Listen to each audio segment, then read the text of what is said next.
Saudações, muito bem-vindos a mais um vídeo. Já faz um tempo que eu não apareço por aqui, né? Mas eu vou interromper brevemente a outra série que eu estava fazendo aí, né? De migrando de Portugal Studio para Python, para a gente falar um pouquinho sobre Git, né? Bom, algumas pessoas pediram, né, para a gente falar sobre isso, e de fato é algo muito importante que acho que está faltando aqui no canal, né? Então eu, resolvi fazer essa minissérie, digamos assim, sobre Git, tá? Bom, o Git, vamos começar direto aqui, né? O Git, ele é o que a gente chama de um Version Control System, um sistema de controle de versão, ou sistema de versionamento, né? Ou ainda Source Control Management System, um sistema de gerenciamento de código-fonte, né? Um SCM, certo? Então, ou VCS ou SCM dá na mesma, certo? Bom, e tá, para que alguém usa Git? O que ele faz? Qual que é o ponto desse cara, né? Bom, o Git, ele é assim como, né, os outros SCMs, eles são ferramentas justamente para você gerenciar seu código-fonte. Isso significa o quê? Que a cada alteração feita nesse código-fonte, uma mensagem é atribuída àquela alteração explicando o que está sendo feito, né? E todas essas alterações vão sendo documentadas e dessa forma você tem o histórico de tudo que foi feito na aplicação, né? O que foi modificado, quando foi modificado e, se bem usado, por que foi modificado. Tá? Então, essa é a grande coisa que o Git traz para o seu workflow como desenvolvedor, como programador, né? Porque ele te permite essa documentação temporal de tudo que foi feito dentro da aplicação. Tá? Mais do que isso, né, talvez aí sim, o principal motivo pelo qual quase todo mundo usa, eu vou mostrar isso, é que, tendo documentado todas as alterações, você consegue, portanto, voltar no tempo. Então, se eventualmente eu estou aqui fazendo várias alterações numa parte do meu programa e eventualmente eu descubro que outra parte quebrou, né? Eu vou lá e volto no tempo e vou voltando até o momento em que aquela parte volta a funcionar. E quando isso acontecer, eu posso ver o que é que aconteceu de uma para outra e por que ela parou de funcionar. E assim eu consigo encontrar onde está o problema de forma mais simples, certo? Bom, então, ao longo dessa série, a gente vai passar, né, é uma série mais introdutória mesmo ao Git, né? A gente vai passar pela apresentação do Git, é o que eu estou fazendo agora, né? Vou mostrar mais algumas coisas também. A gente vai ver, né, a criação de repositórios locais, tá? A alteração desses repositórios, a visualização do histórico de alterações, né? E depois a gente vai introduzir o GitHub, né, e os repositórios remotos, né, como por exemplo o próprio GitHub, e depois a sincronização de alterações entre o seu repositório local e o seu repositório remoto. Tá? Para isso tudo, a gente vai ver principalmente, né, as ferramentas de linha de comando do Git, né, que é o que já vem com o programa mesmo, mas a gente também vai ver através do VS Code, né, como você pode usar o Git de dentro do VS Code, algumas coisas que são um pouco mais específicas, assim, talvez eu nem mostre na linha de comando, mostre direto no VS Code, porque o objetivo não é ser muito aprofundado, tá? Então, assim, se você está buscando aí uma série para você entender exatamente como funciona o head, exatamente, né, que tipo de estruturas de dados o Git usa, não será esta série, tá? Eu posso até fazer uma eventualmente, mas não será esta, certo? Essa aqui é para você acho que preciso de usar Git, como começo a usar Git. Pronto, esse é o objetivo, tá certo? Então, eu quero começar mostrando uma coisa, né? Que esse aqui é o Developer Survey do Stack Overflow, né? É uma pesquisa que é feita anualmente com os desenvolvedores do mundo inteiro, né? E eles, bom, fazem muitas perguntas, tá? E aqui, na verdade, esse aqui, né? Na parte de Version Control, eles perguntam exatamente quais sistemas de controle de versão os desenvolvedores usam, né? De todos os desenvolvedores, quase 94% responderam que usam o Git, com 5% usando o SVN e 4% não usando nenhum, tá? E 1% aqui com Mercurial. Veja que, bom, essas porcentagens não precisam somar em 100, porque você pode usar mais de uma ferramenta, tá? E dentre os desenvolvedores profissionais, veja, essa porcentagem sobe para quase 97%. Então, assim, né, é sensível, assim, é válido dizer que praticamente todos os desenvolvedores usam o Git, né? Se você vai para quem está começando a programar agora, ainda assim quase 82% já usa Git, né? Enquanto que é esperado mesmo, né, que você tenha isso aqui maior. Então, o objetivo dessa série aqui é você sair daqui e vir para cá, ok? Então é isso. E assim, né, mostrando também como as pessoas interagem, né, com esse sistema de controle de versão, 84% de todos os respondentes dizem interagir via linha de comando e 55% via editor de código, que são exatamente as duas que a gente vai ver aqui. Tá? Dentre dos profissionais, a diferença não é tão grande, mas, né, aumenta um pouco a command line como era esperado mesmo. Tá? É isso. Então, bom...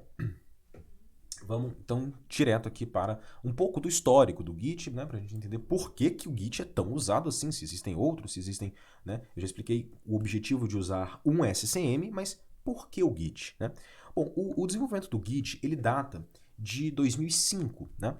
A Linux Foundation, né, enfim, a empresa a organização, né, não, a organização sem fins lucrativos que desenvolve o Linux, né, que, portanto, presidida aí, ou, enfim, liderada pelo Linus Torvalds, começou a usar um sistema chamado BitKeeper para manter, né, o controle do código-fonte do Linux, do kernel Linux, em 2002.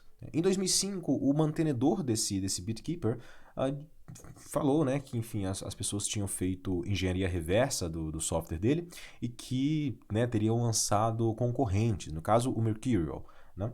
E aí, por isso, ele estava fechando e o programa não ia ser mais gratuito para usar. E, nesse momento, a equipe, né, da Linux Foundation falou, poxa, vamos escrever o nosso. Né? As outras ferramentas que tinham disponíveis na época não atendiam tão bem a equipe, né? Ou porque usavam arquiteturas que não agradavam eles, ou porque a performance não era adequada. E aí surgiu, então, o Git. Né? A própria Linux Foundation, aí, né, encabeçada pelo próprio Linus Torvalds, começou o desenvolvimento do Git em 2005 e passou a ser, portanto, o sistema de controle de versão oficial do kernel Linux que a equipe usa até hoje. Né? Então, essa é a história do Git e, de fato, eles conseguiram cair de, tipo assim, 16 segundos para fazer um patch para coisa de 7 patches por segundo. Então, esse nível de melhora em performance também. Né? Então, nesse caso, vamos direto então para a instalação, tá? Bom, eu estou aqui no Linux, né? Estou usando Ubuntu. Se você estiver no Windows, você vai vir nesse site, git-scm.com, e clicar em Download for Windows, nesse caso, né? Vai ter um Windows aqui, ou aqui embaixo vai ter outras coisas também. No caso do Windows não tem muito o que fazer. Bom, baixar, instalar, e é isso, tá certo? Bom, estando no Linux, então, como é que a gente vai fazer a instalação? Claro, é muito mais simples, né? Eu vou lançar um terminal aqui, tá? Deixa eu aumentar um pouco a fonte dele, né? Aqui, certo? E você vai, bom, instalar com o gerenciador de pacotes da sua distribuição, né? No caso aqui eu vou fazer um sudo apt install git, certo? Se você estiver usando outra distro que não seja o Ubuntu, mude aqui o gerenciador de pacote para o gerenciador de pacote da sua distro, né? Esse aí não vai ter grandes questões. Você pode também vir aqui no site, clicar em Download for Linux, nesse caso, e ele vai te dar o comando para cada distro, tá?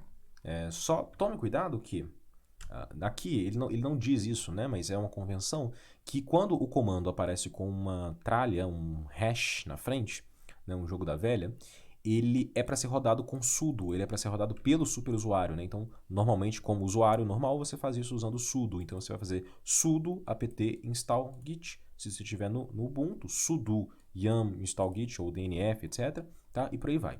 Aqui embaixo, veja que ele está com cifrão, você vai rodar como usuário normal, tá? É só esse detalhe, de resto tem aqui comandos para todas as distros, certo? Então, feita a instalação, a gente vai precisar agora fazer algumas configurações no Git. Agora, para usuários de Windows, né, existe aqui uma pequena questão. Você não vai usar o terminal do seu sistema operacional, tá? Você não vai usar o prompt de comando, você não vai usar o PowerShell. Quando você instala o Git, ele instala para você um Git Bash, tá? Que tem cara de terminal e você vai usar ele, sempre que eu dizer terminal aqui. Isso porque o Git ele precisa de várias ferramentas que só existem no Linux. Então, quando você instala o Git no Windows, ele instala essas ferramentas junto com ele e um emulador de terminal também, tá? Então, esse Git Bash ele seria o port do Bash do Linux para o Windows, tá? Então, é por isso que você vai usar ele sempre. Então, sempre que eu falar terminal, usuários de Windows, escutem Git Bash, né? Linux, tanto faz. Vai usar o terminal do seu sistema mesmo, sem questões. Tá? Então vamos lá. vamos fazer algumas configurações, porque como eu disse, né, você vai estar registrando essas alterações no seu código-fonte e ele precisa saber quem está fazendo essas alterações, afinal, no futuro, você vai querer saber quem é o culpado da coisa dar errado, né? Estou dizendo assim porque, na verdade, existe um comando chamado git blame, né, que é um trocadilho com o get blame, né, pela pronúncia em alguns lugares, e ele serve, bom, seria justamente, né, pegar o culpado, né, ele justamente diz quem fez alterações no código-fonte. Então, vamos fazer essas configurações que a gente precisa fazer depois que você instala o Git, né? Então, no seu terminal aí, usuários de Windows, lembrem-se, no seu Git Bash, tá? Você vai digitar Git, e o Git ele sempre funciona assim, é o comando Git seguido de um subcomando, que no nosso caso aqui agora vai ser o Git config, tá? Então a gente vai fazer Git config seguido de -- global, tá? Seguido de user.name, espaço, aspas, e o seu nome. Ok? Feito isso, você pode executar aí, tá? Eu não vou executar porque eu já tenho essas configurações feitas, tá? E, enfim, eu tenho medo de alterar um acento, alguma coisa, e depois ficar tudo diferente meus commits. Enfim, por isso que eu não vou executar o config, tá?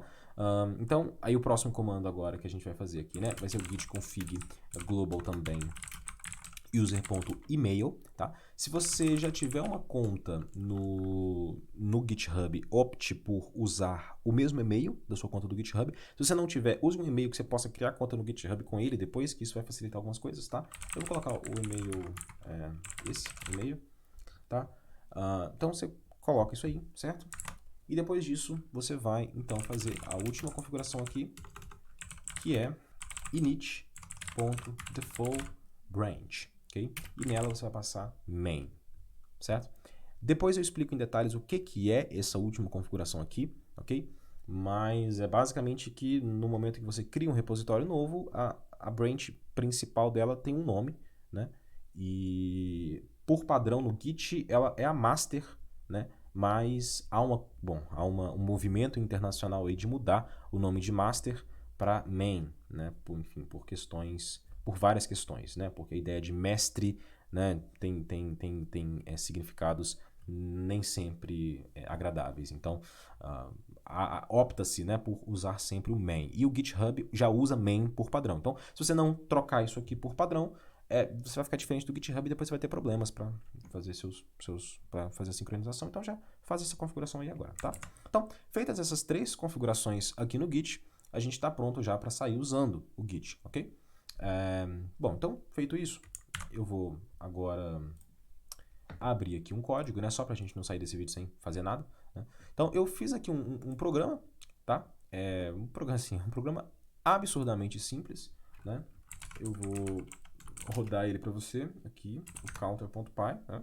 Ele simplesmente conta, né? Ele conta, é o que ele faz, né? Eu posso contar from 2 to 15, por exemplo, ele vai contar, né? Enfim, é ridicularmente simples esse programa, mas a ideia é que a gente, bom, você não precisa saber Python, tá? Não importa. A ideia é que a gente vai fazer pequenas alterações nele, né? E a gente vai comitando essas alterações com o Git. Então, para a gente começar, né, fazendo nossas alterações, a gente precisa, claro, criar um repositório do Git, tá? Então aqui é o primeiro conceito mesmo do Git que você precisa saber, tá bom? Como eu estou no VS Code, se eu vier aqui nessa aba de Source Control, você vai ver que de fato ele já tem um botão aqui para eu inicializar o repositório. A gente vai fazer isso via linha de comando agora. Depois eu faço um vídeo específico mostrando essas coisas via VS Code, ok? A única coisa que é importante é que o seu terminal ele esteja dentro da pasta do seu projeto, tá? Se ele não tiver, ele vai criar o repositório no lugar errado, né? Então, no caso, se você tiver... Então, no caso aqui, o que eu posso fazer é simplesmente, né, no Ubuntu aqui, eu clico com o botão direito em Open in Terminal, ele vai abrir esta pasta no terminal e eu já estou lá dentro, né? Ou eu posso copiar o caminho aqui, né? E isso aqui vai funcionar tanto para o Windows, para o Linux ou para o Mac, tá? Então você copia o caminho da pasta, né, e vai lá no seu terminal e digita cd seguido do caminho, tá? De preferência entre aspas, né? Se não tiver nenhum espaço, pode ser sem aspas, mas enfim, a garantia é essa aí, né? Então, Dado que você está dentro da pasta, né, você pode usar o ls de list para ver o que tem aqui dentro. De fato, eu só tenho o counter.py, que é o único arquivo que eu tenho aqui dentro, tá? Então, é isso.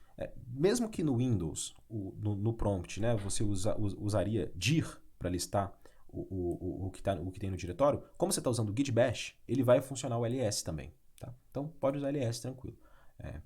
Então, feito isso, eu estou dentro da pasta do meu projeto, eu vou rodar agora o git init, ok? Vou fazer um git init agora. Feito isso, veja só, ele já me informou aqui que ele inicializou um repositório git vazio nesse local aqui. Ele está dizendo que está numa pasta .git, tá vendo? E agora, bom, como eu estou usando o zshell aqui, em vez do bash, ele está já me mostrando, tá vendo que, olha, o git está na branch main. Lembra que a gente acabou de configurar que a branch default ia ser a main? Exato, então agora ele está na main. Né? O VS Code também me mostra aqui embaixo agora que eu estou dentro de um repositório git na branch main, né?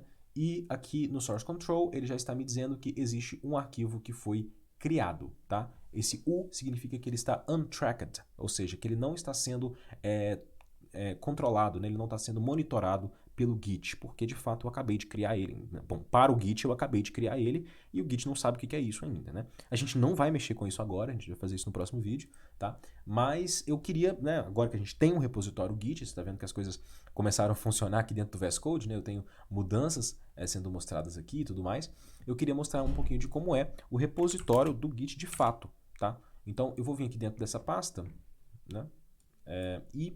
Bom, se você estiver no Linux, você não vai ver nada, né? Na verdade, não vai fazer nenhuma diferença. No caso do Ubuntu, no Nautilus, é só apertar Ctrl H que ele vai mostrar as coisas ocultas, que são as que começam com ponto, né? No Windows você já vai ver normalmente. Então é só entrar nesse ponto Git e a gente vai ver que isso aqui é um repositório Git, tá? Então você tem várias coisas aqui dentro. De novo, não é o objetivo dessa série a gente entrar em detalhes sobre como essas coisas funcionam, tá? Mas, basicamente, você vai ter aqui as configurações, a descrição, o head, né? As branches que você tem. Bom, a gente não tem branches ainda, né? Os hooks, que são programinhas que rodam quando alguma coisa é feita, né? Antes de fazer um push, antes de fazer um commit, antes de fazer um merge e por aí vai, certo? Eu tenho informações aqui, objetos, né? E refs, certo? Esses dois aqui são os mais importantes dentro de fato que fazem o gerenciamento de versão em si, certo? Esse aqui também, mas, né?